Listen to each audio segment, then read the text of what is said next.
जय हिंद दोस्तों।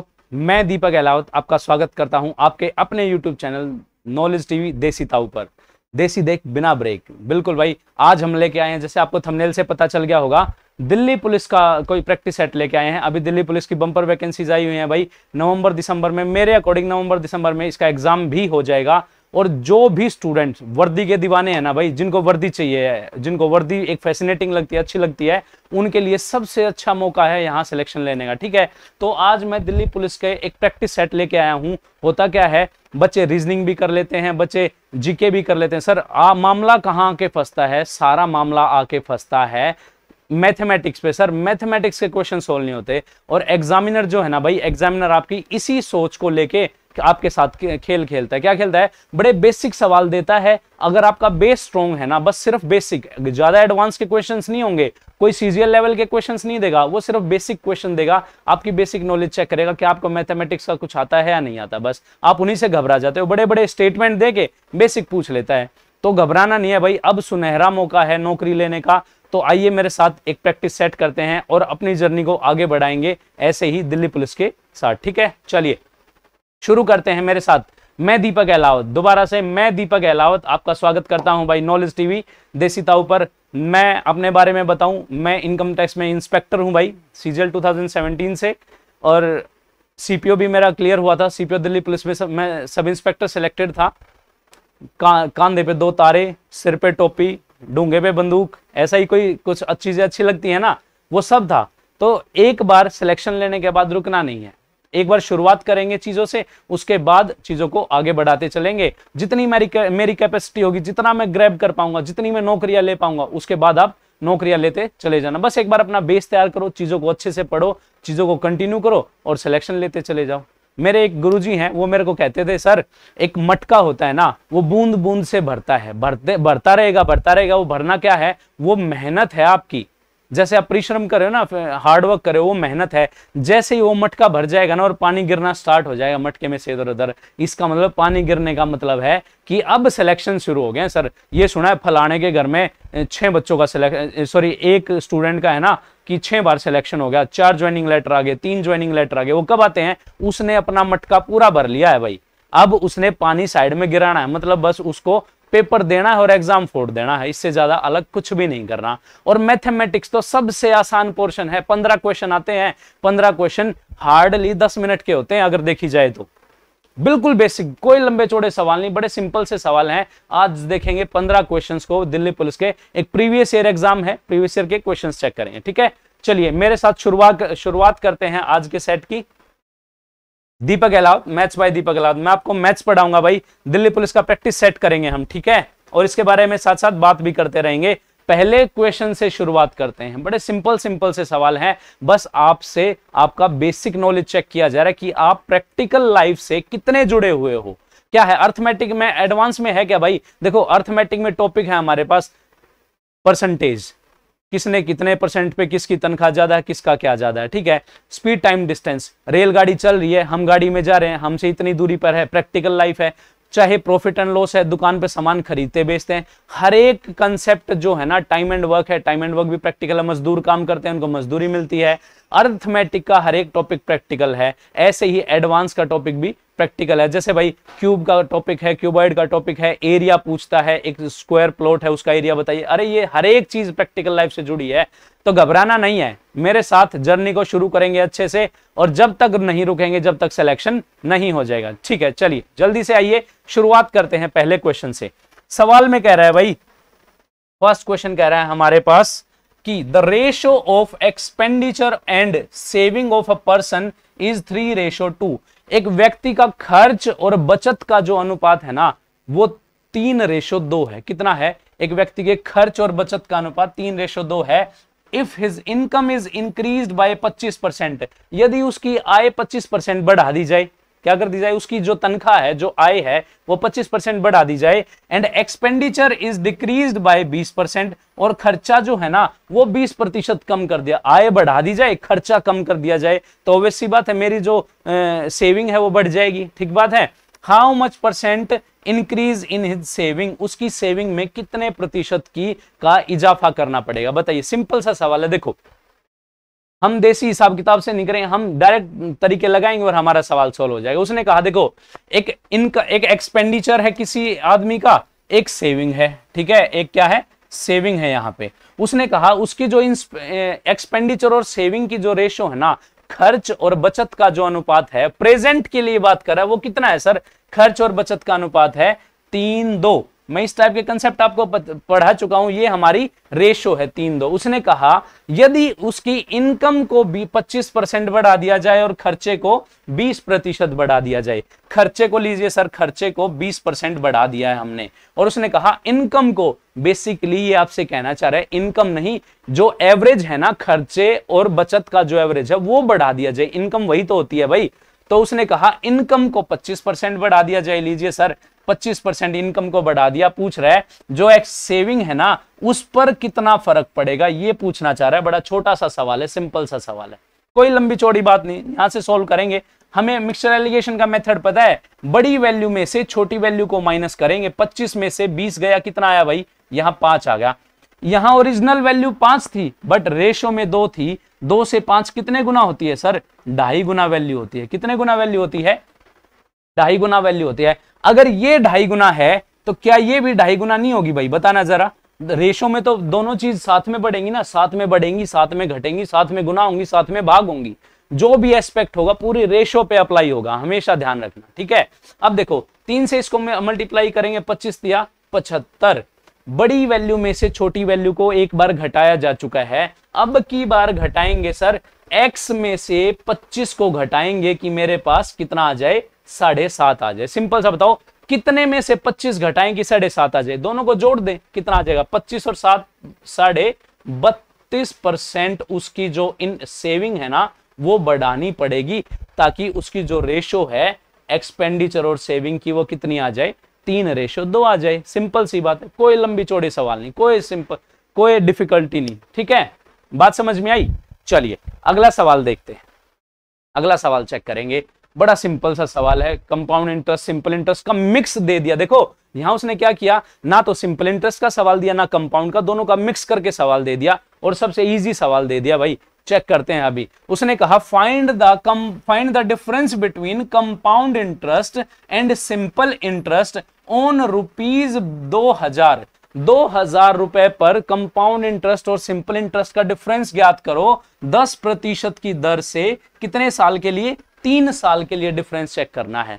अब एक छोटा सा मेथड बताऊंगा, उससे 2 साल का, 3 साल का, 4 साल का, तीसरे साल का, दूसरे साल का, पहले साल का, पहले तीसरे का, दूसरे तीसरे का, कुछ भी पूछ ले। अगर कंपाउंड इंटरेस्ट और सिंपल इंटरेस्ट के बारे में मिक्स क्वेश्चन आए तो उस फ्लो चार्ट से हर एक क्वेश्चन सॉल्व हो सकता है।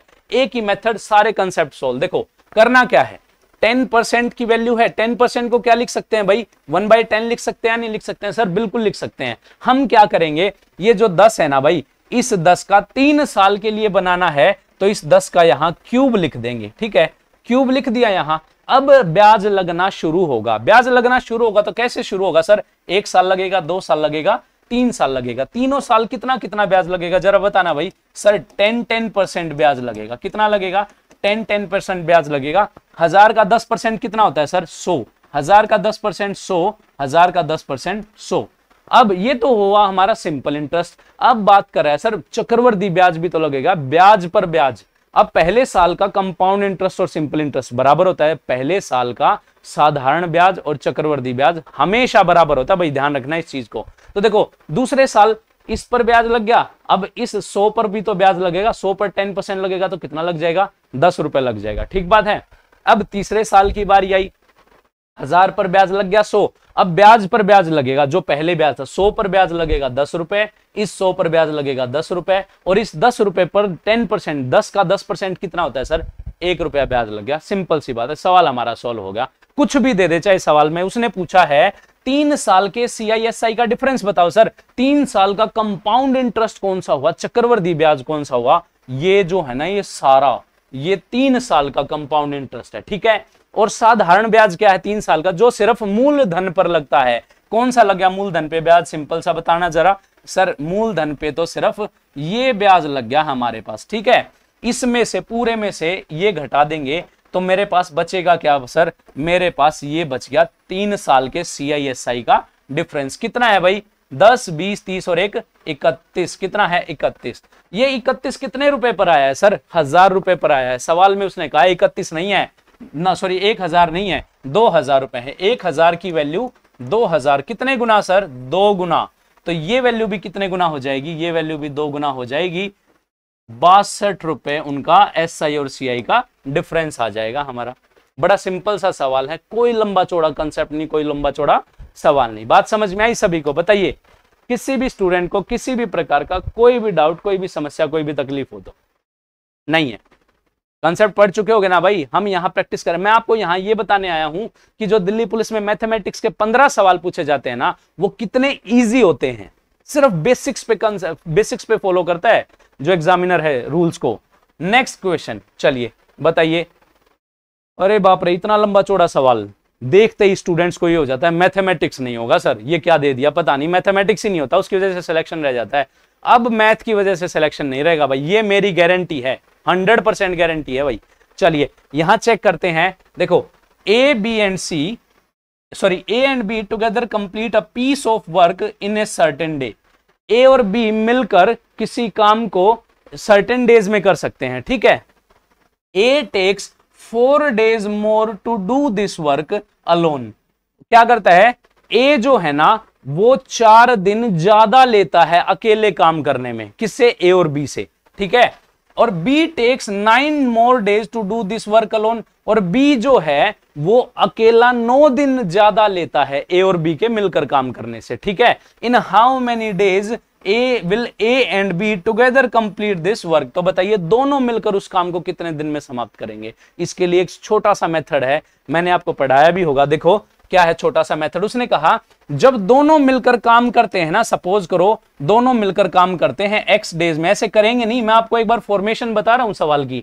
मान लिया ए और बी मिलकर x दिन में काम करते हैं, तो ए कितने दिन लेगा सर, ए लेता है x + 4 दिन। कितने दिन लेता है सर, ए लेता है x + 4 दिन। और बी 9 दिन ज्यादा लेता है, दोनों को मिलकर काम करने से x + 9 डेज। कितने आ जाएंगे भाई, x + 9 दिन। यहां से एक इक्वेशन बनेगी, इक्वेशन से क्वाड्रेटिक इक्वेशन बनेगी, क्वाड्रेटिक इक्वेशन से 2 रूट आएंगे, ए और बी की वैल्यू आ जाएगी। कितना सिंपल सा सवाल है सर, है ना, कितना छोटा सा मेथड है। नालायको ऐसे नहीं करना बिल्कुल भी, ये कोई तरीका नहीं है।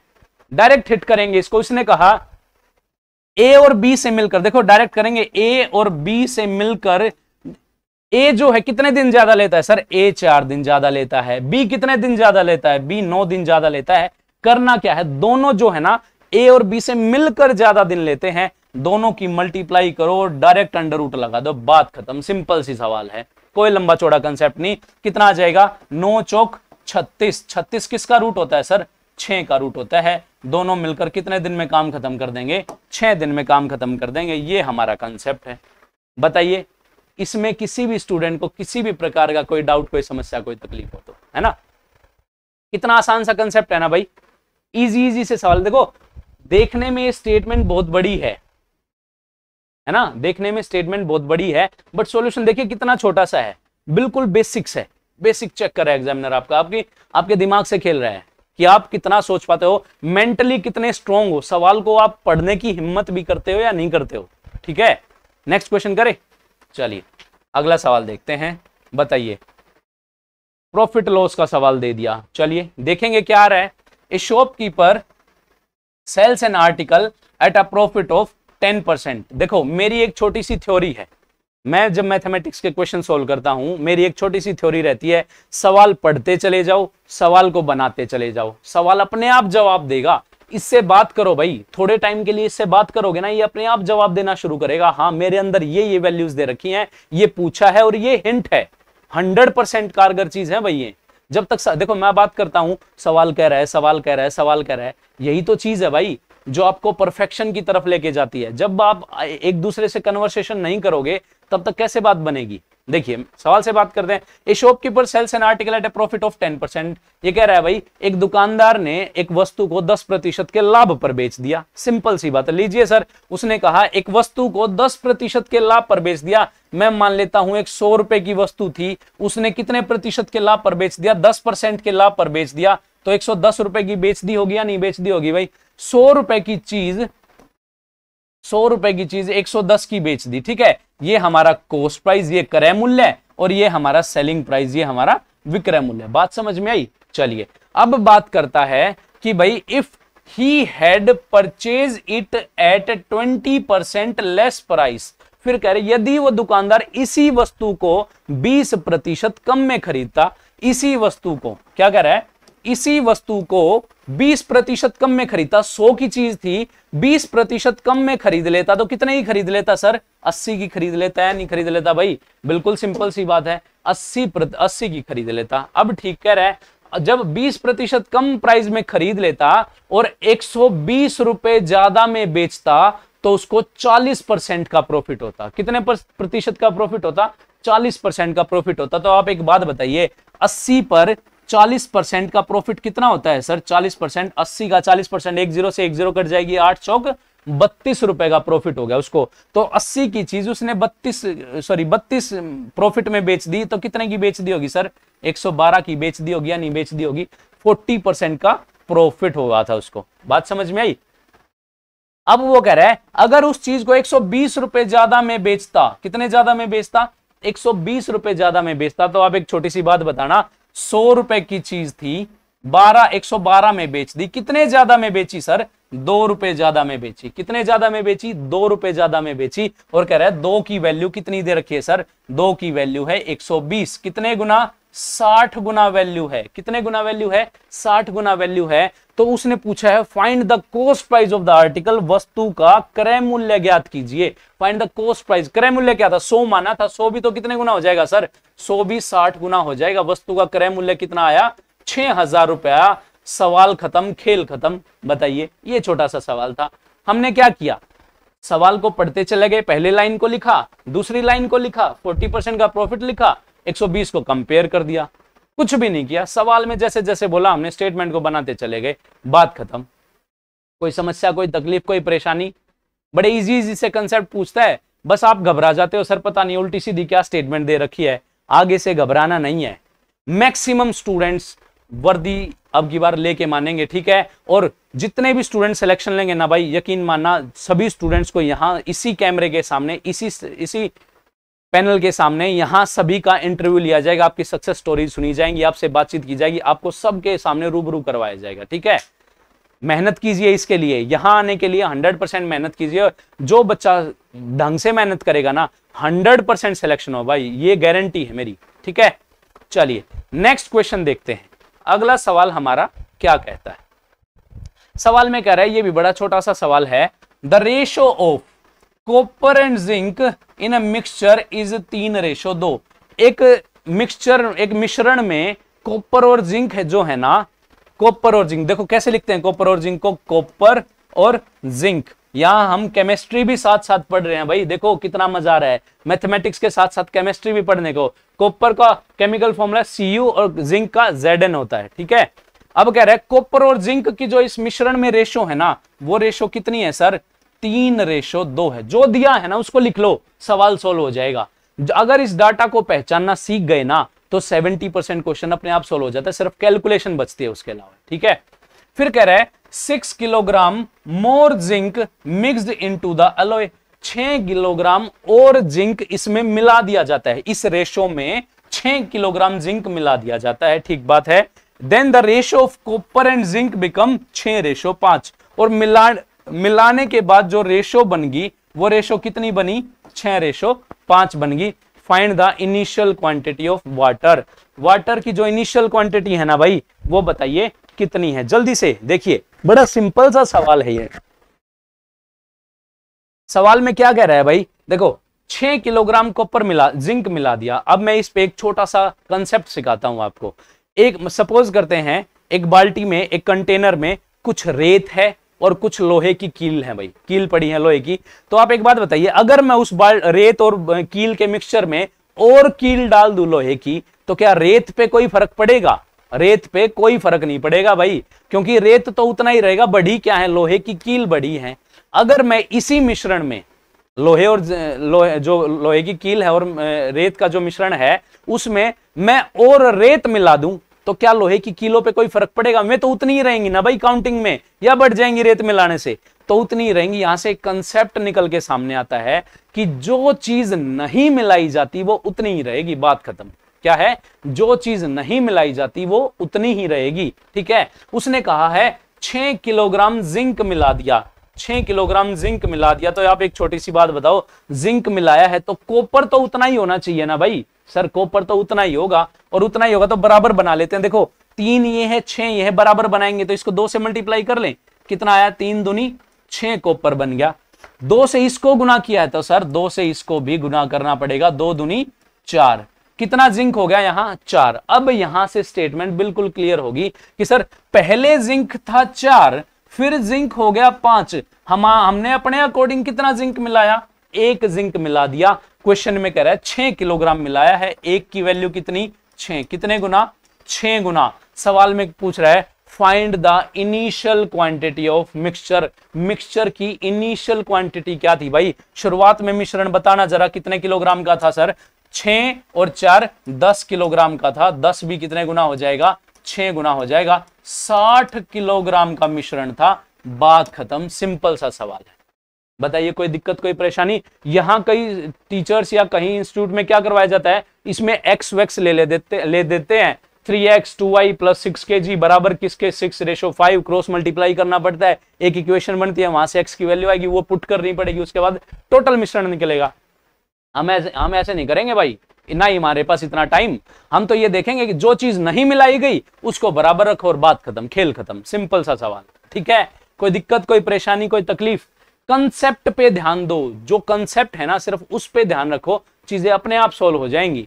कॉपर और जिंक, जो चीज नहीं मिलाई गई वो उतनी ही रहेगी। बेशक लिख देना यहां, जो चीज नहीं मिलाई गई वो उतनी ही रहेगी। मिक्सचर एलिगेशन का कीवर्ड है ये, की सेंटेंस है। इस पे सारे क्वेश्चन सोल्व हो जाते हैं हमारे।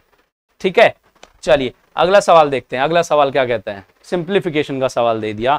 उसने कहा 1/2 into 5, 1/5 into 5, 1/8 into 11, 1/11 into 14, 1/14 into 17। आपने बहुत बार ऐसे सवाल देखे होंगे। इन सवालों को करने का एक छोटा सा मेथड है। कोई भी किसी भी तरह का इस टाइप का सवाल हो, उस मेथड से सारे सवाल सोल्व हो जाएंगे। होता क्या है, जब कभी भी ऐसा देना भाई, यहां लिख लेता हूं 1/2 into 5 plus 1/5 into 8 plus 1/8 into 11। आगे से इनको ना जमा करना ना गुणा करना।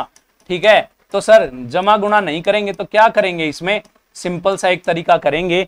यहां क्या होता है, हमेशा चेक करना कि जो डिफरेंस है, क्या डिफरेंस बराबर है सब में? सब का जो अंतर है वो कितना है?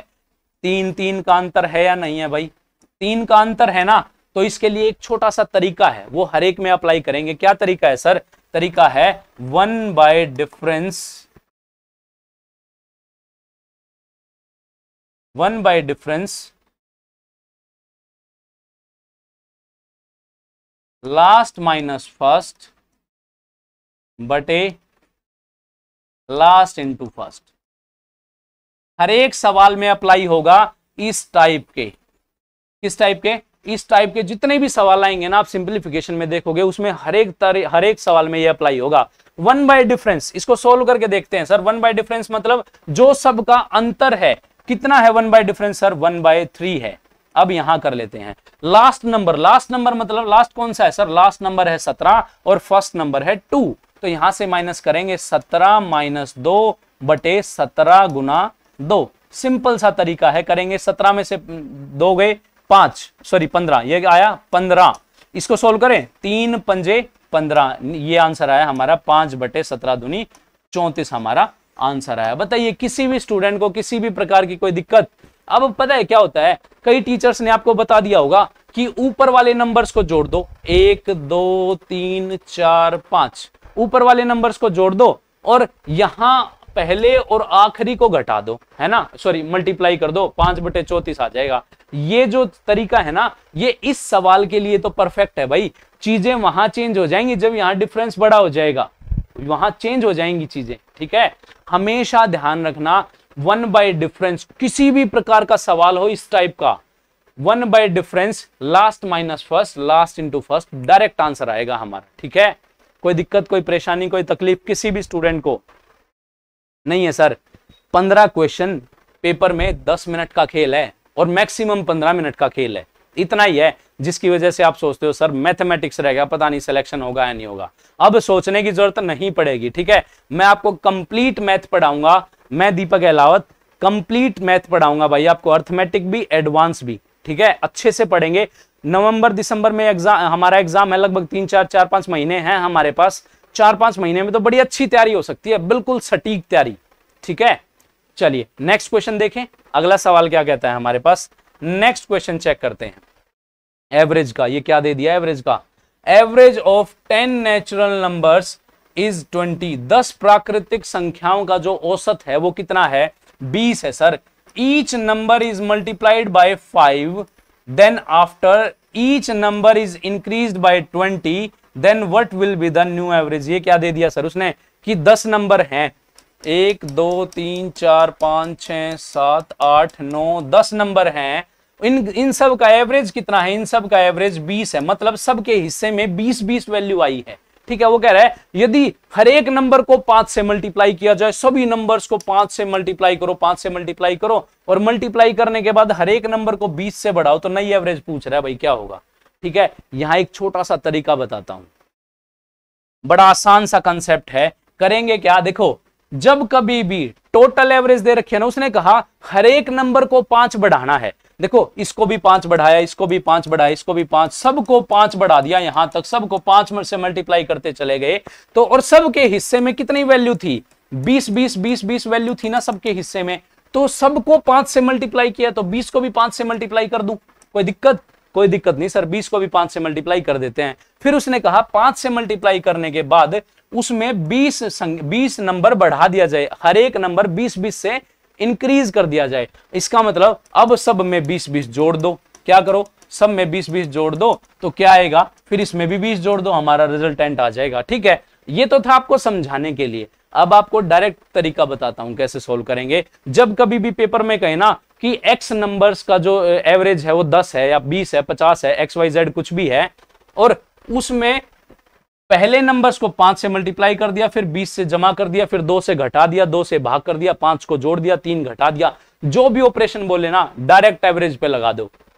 एवरेज कितनी है सर, एवरेज है हमारे पास 20। उसने कहा पहले नंबर्स को 5 से मल्टीप्लाई करो, डायरेक्ट एवरेज को 5 से मल्टीप्लाई कर दो भाई, और फिर कह रहा है उसमें 20 बढ़ा दो, उसमें लीजिए हम 20 बढ़ा देंगे, डायरेक्ट हमारा सवाल सोल्व हो जाएगा। पहले सोल्व करो, 20 पंजे 100, 100 में 120 जोड़ दो, नई एवरेज कितनी आ जाएगी सर, नई एवरेज 120 आ जाएगी, बात खत्म। इतना कोई लंबा चौड़ा कंसेप्ट करना ही नहीं था। ये क्या आया हमारा, ये आई हमारी सर न्यू एवरेज, नई औसत आ गई हमारी, ठीक है।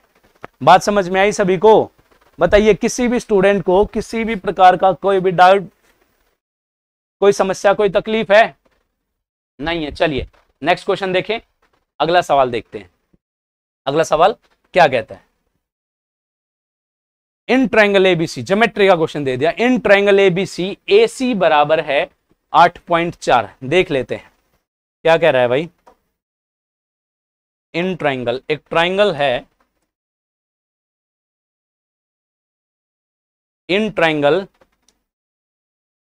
ABC, AC जो है ना वो AC है 8.4, ठीक है। BC है सर 14 सेंटीमीटर, बिल्कुल करेक्ट है।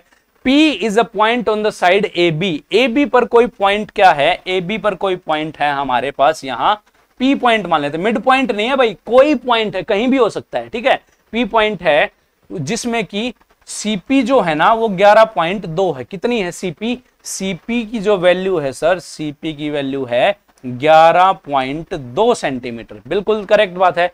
फिर उसने कहा इफ एंगल B बराबर है एंगल ACP, सिमिलैरिटी कंडीशन दे दी भाई उसने, क्या दे दी, similarity condition. Angle B, angle जो B है किसके बराबर है, ACP के बराबर है, इस एंगल के बराबर है, ठीक है, कोई दिक्कत? ये जो एंगल है ये किसके बराबर है सर, इस एंगल के बराबर है। What is the length of BP, BP की लेंथ पूछ रहा है, कौन सी लेंथ पूछ रहा है सर, ये वाली लेंथ पूछ रहा है, सिंपल सी बात है। बताइए, बड़ा आसान सा तरीका है। अब आपको यहां सिमिलरिटी पता होनी चाहिए सर, सिमिलरिटी कैसे लगेगी, अब आप चेक करो। यहां एक छोटा सा तरीका अपनाते हैं कि दो ट्रायंगल ले लेते हैं, एक ट्रायंगल लेंगे हम APC, एक ट्रायंगल लेंगे ABC, पूरी पूरी। देखो ये एंगल इसके बराबर और दोनों ट्रायंगल्स में ये एंगल कॉमन, दोनों में कॉमन है ना भाई, इस छोटी ट्रायंगल में भी है और इस बड़ी ट्रायंगल में भी है ये एंगल। और जब किसी भी ट्रायंगल के अगर दो एंगल इक्वल हैं तो थर्ड एंगल अपने आप इक्वल हो जाता है। ये कंडीशन, ये क्राइटेरिया होता है भाई, ठीक है। तो थर्ड एंगल कौन सा है? इस छोटी ट्रायंगल का थर्ड एंगल है सर हमारे पास ये। और बड़ी ट्रायंगल का थर्ड एंगल कौन सा है सर? बड़ी ट्रायंगल का थर्ड एंगल हमारे पास ये है। कोई दिक्कत? बस हमारा सवाल सॉल्व हो गया। अब सिर्फ सिमिलैरिटी लगानी है। सिमिलैरिटी देखिए कैसे लगाएंगे, यहां से चेक करते हैं क्वेश्चन को। पहले छोटी ट्रायंगल लेंगे, उसके बाद नीचे बड़ी ट्रायंगल लेने वाले हैं हम। यहां सिमिलैरिटी लगाएंगे। देखो छोटी ट्रायंगल में जो ये कॉमन एंगल है, एक जो कॉमन एंगल है, इस कॉमन एंगल के अपोजिट कौन सी भुजा है सर? एपी। क्या है? एपी। और इस कॉमन साइड के भुजा कौन सी है सर? एसी। एसी कितनी है? 8.4। सारे लिख लेते हैं पहले, बराबर है। अब ये सिंगल था, छोटी ट्रायंगल में बड़े जो डबल एंगल था उसके सामने कौन सी भुजा है? उसके सामने है सर 11.2। और बड़े ट्रायंगल में कौन सी भुजा है सर? बड़े ट्रायंगल में बीसी है, कितनी है? 14, बराबर है। तीसरा एंगल भी चेक कर लेते हैं। थर्ड एंगल के अपोजिट कौन सी भुजा है सर? थर्ड एंगल के अपोजिट है 8.4। और इस थर्ड एंगल के अपोजिट कौन सी भुजा है सर? पूरी भुजा है ए बी। कौन सी भुजा है? A B. कोई दिक्कत, कोई समस्या, कोई तकलीफ? कोई तकलीफ नहीं सर। बस यहां से निकालना क्या था? बीपी निकालना था। ए बी में से एपी घटा देंगे, बीपी आ जाएगा हमारे पास। चलिए देखते हैं इसका सोल्यूशन क्या रहा है। यहां से देखो, क्या इन दो से देखो, इन दो ऑप्शन से हमारे पास एपी निकलाएगा। सोल्व करते हैं। पहली इक्वेशन, एपी बटे 8.4 बराबर 11.2 बटे 14। देखो 14 ये पॉइंट हटाया, ये नीचे 10 लग गया। 14 8 112, ये पॉइंट हटके कहां चला जाएगा? ठीक है, 84 ऊपर चला जाएगा। एपी की क्या वैल्यू आएगी भाई? देखो ये 8.4 यहां हटके यहां चला जाएगा सर। 8.4, 8 चौक 32 और 8 2 64 और 3 67। ये एक पॉइंट है और एक पॉइंट इसका 6.27 आया हमारे पास। एपी एपी कितना आया? 6.27। अब ए बी निकाल सकते हैं सर, बिल्कुल निकाल सकते हैं। ए बी कैसे निकालेंगे? ए बी निकाल लेंगे इन दो इक्वेशन से। हमारे पास देखो पॉइंट से पॉइंट कट गया, 14 8 112, 8 पे कट गया। 4 दूनी 8 और 4 दूनी 8, 4 एकम 4। 2 से 21 को काटेंगे तो कितना आ जाएगा? 10.5 आ जाएगा हमारे पास। ए बी की वैल्यू कितनी आई सर? 10.5। सिंपल सी बात है, सवाल सोल्व हो गया हमारे पास। क्या करेंगे? देखो ए बी की वैल्यू है 10.5। यहां से जो एपी है वो है, ये जो है वो 6.72 है मेरे पास, यहां से लेकर यहां तक। तो ये इक्वेशन कितनी आएगी बताना जरा भाई। सिंपल माइनस करना है। 10 में से 2 गया, 8 बच गया और ये 7 बच गया और ये 3.78 हमारा आंसर होगा बीपी की वैल्यू। कोई दिक्कत, कोई समस्या, कोई तकलीफ? कोई तकलीफ नहीं सर। इसमें बस सिमिलैरिटी रूल आना चाहिए था हमें, और वो डायरेक्ट पुट कर दिया और हमारा आंसर आ गया। खेल खत्म, बात खत्म, सिंपल सी बात थी। कोई दिक्कत, कोई परेशानी नहीं है सर, कोई परेशानी नहीं है। चलिए अब नेक्स्ट क्वेश्चन पे बात करते हैं। अगला सवाल क्या कहता है? सिर्फ बेसिक्स के बारे में पूछ रहा है, कोई लंबे चौड़े सवाल नहीं है, सिर्फ बेसिक है। नेक्स्ट क्वेश्चन, एज का चैप्टर डाल दिया इसने। 10 years ago बड़ा age of father was 9 times that of his son. 10 वर्ष पहले पिता की आयु उसके पुत्र की आयु का 9 गुना थी। देखिए चीज क्या होती है सर, हमने 3 चीज पढ़ी हैं, प्रेजेंट, पास्ट, फ्यूचर। यही तो है,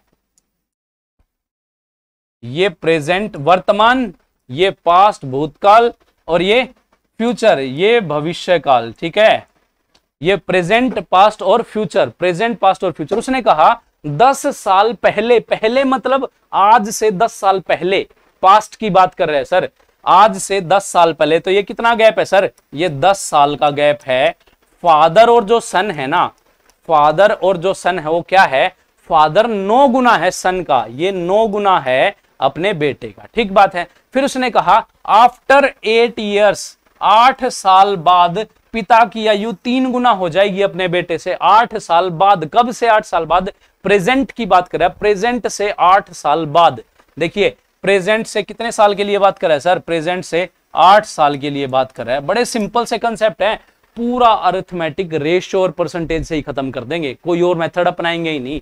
तो देखो ये 8 साल बाद फादर और सन की जो रेशो है वो कितनी है सर, 3:1 है। कोई दिक्कत, कोई समस्या, कोई तकलीफ नहीं? कोई तकलीफ नहीं है सर। फिर पूछा है 8 साल पहले उनकी एज का रेशो क्या होगा। 8 साल पहले मतलब पास्ट में 8 साल पहले, यहां से यहां की बात कर रहे हैं, इस 8 साल पहले की। कोई दिक्कत नहीं है, पहले इनकी एज निकाल लेते हैं। देखो करना क्या है, छोटा सा कंसेप्ट काम करेगा। छोटा सा कंसेप्ट क्या काम करेगा कि जो फादर और सन की एज का जो आज डिफरेंस है, जो पिता और पुत्र की आयु के बीच में सपोज करो 10 साल का डिफरेंस है, 50 साल बाद भी तो 10 साल का ही डिफरेंस होगा। या ऐसा तो है नहीं कि बेटा छोटा रह जाएगा और बाप बड़ा हो जाएगा, या बाप छोटा रह जाएगा बेटा बड़ा हो जाएगा। नहीं, ये कंसेप्ट नहीं है। क्या होगा, जो दोनों की एज का जो आज डिफरेंस है वही 50 साल बाद होगा, वही 100 साल बाद होगा, वही 2 साल बाद होगा। ठीक है, इसका मतलब हम मान लेते हैं सर कि दोनों की एज, फादर की 9 साल है, पुत्र की 1 साल है, तो कितना एज गैप है दोनों के बीच का, 8 साल। और 10 और 8 18 साल बाद उनकी एज का गैप कितना बन गया सर, उनकी एज का गैप तो 2 ही रह गया। ये तो पॉसिबिलिटी है ही नहीं कि 2 गैप बन जाएगा। अगर नहीं बनेगा तो दोनों का गैप सेम करो। ये 8 है तो इसको भी 8 बना लो, इसको 4 से गुना करेंगे, इसको 4 से गुना किया, इसको 4 से गुना किया, तो कितना बना, 4 3 12 और ये 4। बस सवाल हमारा सॉल्व हो गया, कुछ भी नहीं बचा सवाल में। देखो फादर की एज थी 9 साल, 9 साल, फादर कितने साल का हो गया, 12 साल का हो गया सर रेशो में। अगर हम डायरेक्ट चेक करें तो कितने साल बढ़ गए, 10 साल यहां से यहां, 8 साल यहां से यहां, बेसिकली 18 साल बढ़ गए। कितने साल बढ़ गए, पास्ट से लेके फ्यूचर तक 18 साल। यहां कितने साल बढ़े हैं, 9 से 12 को लेके सिर्फ 3 साल। 3 साल रेशो में है और 18 साल ओरिजिनल वैल्यू है। कितने गुना वैल्यू है सर, 6 गुना वैल्यू है। कितने गुना वैल्यू है, 6 गुना वैल्यू है। सवाल सोल्व हो गया हमारा। तो जो फादर है वो कितने गुना हो जाएगा, फादर भी 6 गुना हो जाएगा और सन भी 6 गुना हो जाएगा। कोई दिक्कत, 9 6 54 और ये 6 साल का, 54 साल का बेटा है, सॉरी 6 साल का बेटा और 54 साल का पिता है। पर उसने कहा है कि 8 साल पहले, मतलब प्रेजेंट से 8 साल पहले उन दोनों की एज का जो रेशो था वो क्या था। देखो ये 10 साल है, ये 8 साल है, तो मैं कह सकता हूं 5 से 2 साल आगे चले गए होंगे। कितने साल, 2 साल आगे चले गए होंगे। 2 साल, ये 54 का था तो ये कितने का हो जाएगा, ये 56 साल का, और ये 6 का था तो ये कितने का हो जाएगा, 8 साल का हो जाएगा। 8 7 56, रेशो क्या आ जाएगी, 7:1 हमारा आंसर होगा। सिंपल सी बात है, कोई समस्या कोई तकलीफ है ही नहीं, बिल्कुल बेसिक रेशो से करेंगे सवाल खत्म हो जाएगा। और आप खुद से जहां से भी आपने अगर पढ़ा है एज का चैप्टर, अगर एक्स से पढ़ा है ना तो एक बार करके देखना मेरे भाई, ये कितनी देर में सवाल सोल्व होता है, पसीने छूट जाएंगे। इसलिए तो आपको मैथमेटिक्स से डर लगता है, क्योंकि आपने एक्स से चीजें सीखी हैं। एक्स से पेपर सोल्व नहीं होगा कभी भी, इस चीज का ध्यान रखना हमेशा, ठीक है। कोई दिक्कत कोई समस्या कोई तकलीफ नहीं है। चलिए नेक्स्ट पॉइंट देखें, अगला क्वेश्चन चेक करते हैं। नेक्स्ट क्वेश्चन हमसे क्या कह रहा है भाई, बड़ा सिंपल सा सवाल है। इस टाइप के क्वेश्चंस आपने पढ़ने को मिले होंगे। ये प्रीवियस ईयर क्वेश्चन का पेपर है भाई, पेपर है ये, दिल्ली पुलिस में ये पेपर आया हुआ है। और ये जो सेम क्वेश्चन है ना, मैंने अपनी क्लासेस में पढ़ाया है, दीपक अलाउद मैथ्स क्लास पे, सेम दीपक अलाउद मैथ्स जो क्लासेस हैं उस पे मैंने सेम चैप्टर पढ़ाया है। कैसे पढ़ाया है आप चेक करो। देखो उसने कहा 200 से लेकर 800 के बीच में ऐसी कौन सी संख्याएं हैं जो ना तो 5 से डिवाइड होती हैं ना 7 से डिवाइड होती हैं, ना 5 से डिवाइड होती है ना 7 से डिवाइड होती हैं। आज से पहले तो सर ऐसा सवाल नहीं सुना था। आज से पहले तो जो हमने क्वेश्चंस पढ़े थे वो क्या पढ़े थे, बताइए। ऐसे नंबर जो 2 से भाग होते हैं, जो 4 से भाग होते हैं, जो 8 से भाग होते हैं, जो 10 से भाग होते हैं, ऐसे नंबर्स बताने थे ना। तो देखिए अब क्या करेंगे, सिंपल सा एक छोटा सा मेथड करेंगे। जब वो पूछे ना कि इन से वो भाग नहीं होंगे, क्या पूछेगा, 5 से और 7 से भाग नहीं होंगे। छोटा सा काम करो, दोनों के बीच का डिफरेंस लिखो, कितना है 600। दोनों के बीच का डिफरेंस है 600। 5 से भाग नहीं होना चाहिए, 5 से भाग नहीं होना चाहिए तो सर 5 नीचे लिख दो, इसको 1 कम करके ऊपर लिख दो। फिर कह रहे 7 से भी भाग नहीं होना चाहिए, फिर क्या करेंगे, 7 को नीचे लिख दो और 1 कम करके ऊपर लिख दो, 6 ऊपर लिख दो, बात खत्म। अब चेक कीजिए, यहां से सिंपल मल्टीप्लाई करनी है।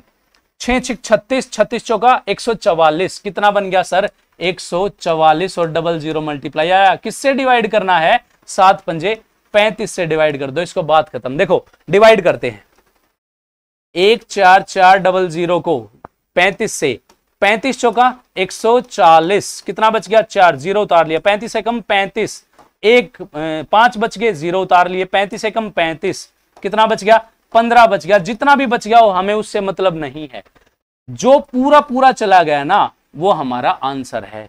200 से 800 के बीच में 411 नंबर्स ऐसे हैं जो ना तो 5 से डिवाइड होते हैं ना 7 से डिवाइड होते हैं। बड़ा सिंपल सा सवाल है, बताइए कोई समस्या कोई तकलीफ आई? आगे से जो भी नंबर्स का कहे ना उनका डिफरेंस लो, जिससे भाग नहीं होंगे, जो नहीं होंगे उसको एक कम करके ऊपर नीचे लिख दो, मल्टीप्लाई करो, डिवाइड करो, जितने से कंप्लीट डिवाइड होता है ना वो हमारा आंसर हो जाएगा। बात समझ में आई? कोई दिक्कत कोई समस्या कोई तकलीफ बताइए।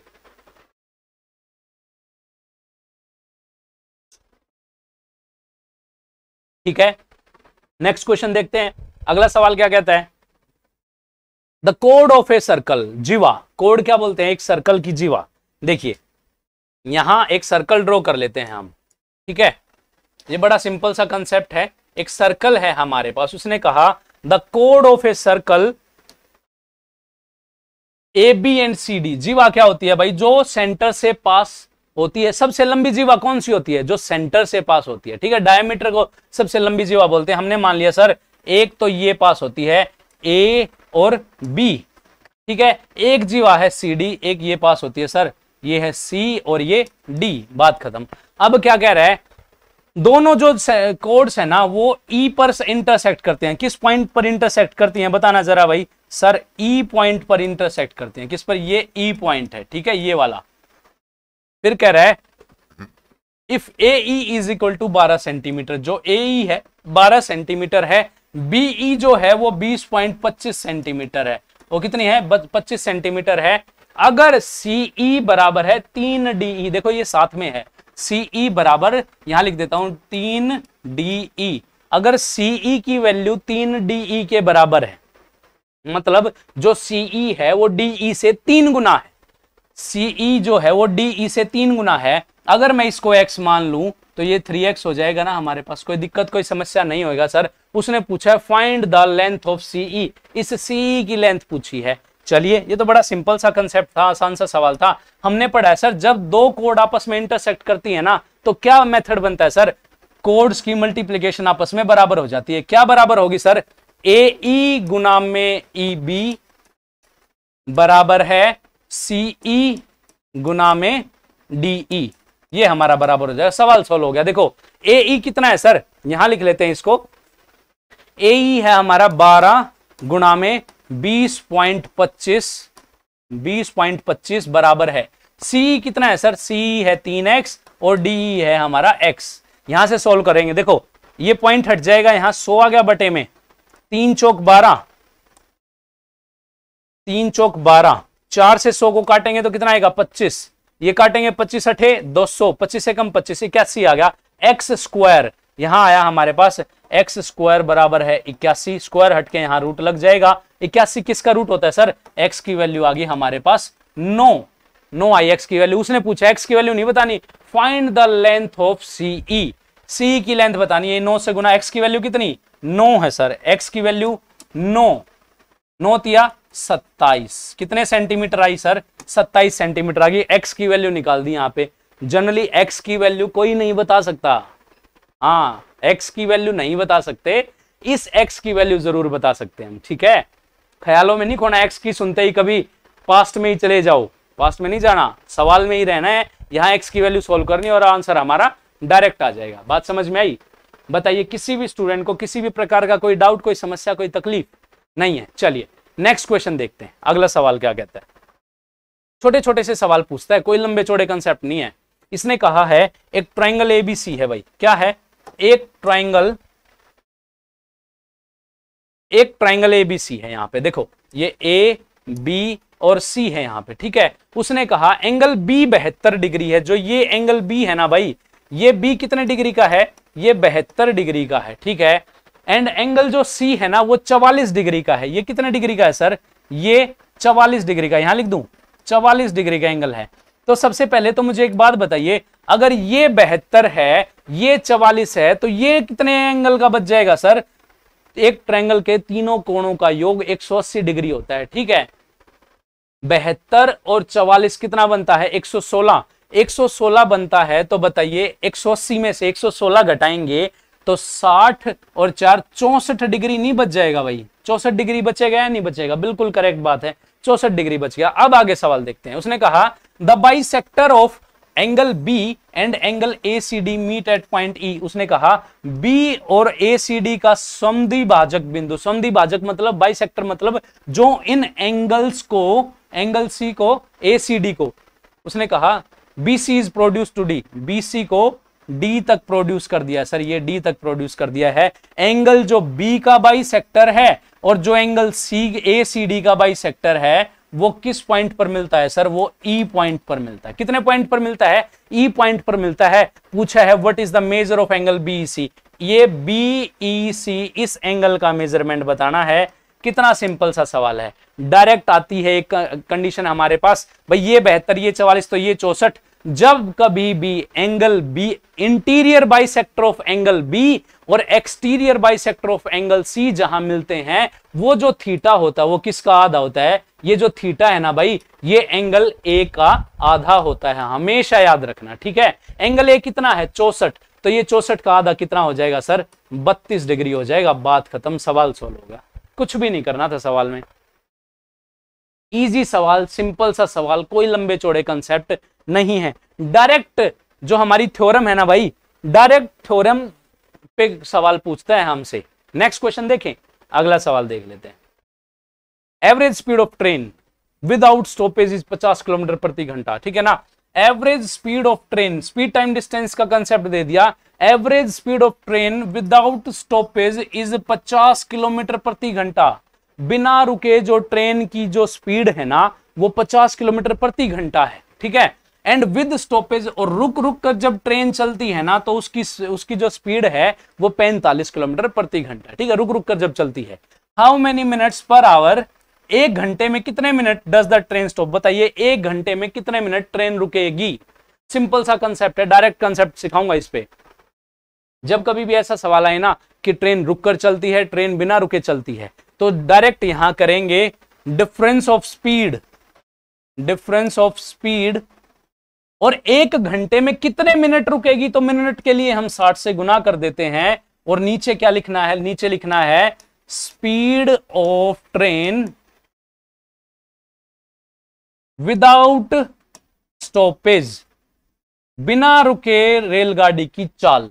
ये हमारा बता देगा कि एक घंटे में कितनी देर रेलगाड़ी रुक रही है। बात खत्म, सिंपल सा सवाल, कोई लंबा चौड़ा कंसेप्ट नहीं। अब देखिए इसमें यहां पुट करते हैं ये चीजें, आप ये चीजें मैंने सिखाई हैं मेरे उस पे दीपक गहलावत मैथ्स चैनल पे, कि हर एक चीज जो है वो फिक्स है। इसका कंसेप्ट बनाया गया है, 2 रेलगाड़ियां चलती हैं, एक स्लो चलती है, एक वो चलती है, बेसिक सिखाया गया है। और हाँ, यहां हम बेसिक को अप्लाई करें, क्योंकि ये मॉक टेस्ट कर रहे हैं। मॉक टेस्ट में तो हम डायरेक्ट मेथड अप्लाई करते हैं, जब इसको चैप्टर में करेंगे तो चैप्टर में बड़ी बारीकी से करेंगे इन चीजों को। तो देखो बारीकी से कैसे करेंगे।